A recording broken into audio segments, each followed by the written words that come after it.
Mark's been able to build confidence and belief, Kirk. That's no longer an issue, as you know, but do they have the dudes in the trenches to stand up to LSU? That's his concern tonight. That's the big question. I mean, can they hold up against Leonard Fournette, who last week started to show us in a real SEC game the future of SEC football? They're going to load up and pound against this Kentucky defense, and you wonder, Mark's a great defensive mind. Are they going to be able to hold up for 4 quarters? I think the true story of this game could be on the other side. Patrick Towles, the quarterback from Kentucky, is spreading it out. Neil Brown, the offensive coordinator, in his second year, they're doing a great job.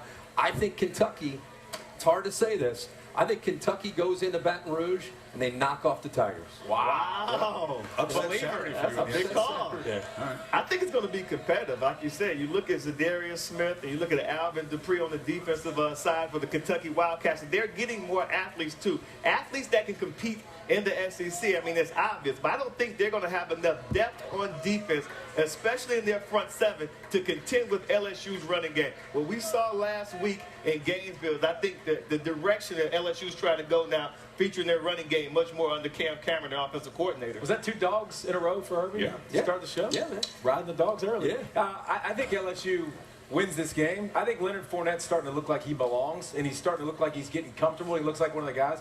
And the thing, I love Kentucky's offense, but defensively against the run, against Florida, against South Carolina, to over 200 yards, I don't think physically they're ready for this test yet. I think LSU wins the game. Yeah, LSU, they knew it was going to be a rebuilding year. The fans there, they're not real rational and reasonable. No. You lose at home to Kentucky.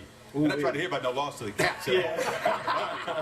Mississippi State and Kentucky in the same year. That wouldn't go over. That would not go over well. Getting that cab again, we'd be in trouble. If the Cats do pull the upset, they would be 6-1, hosting the #1 team next week. Interesting in Lexington. In the Big Ten, it's that time.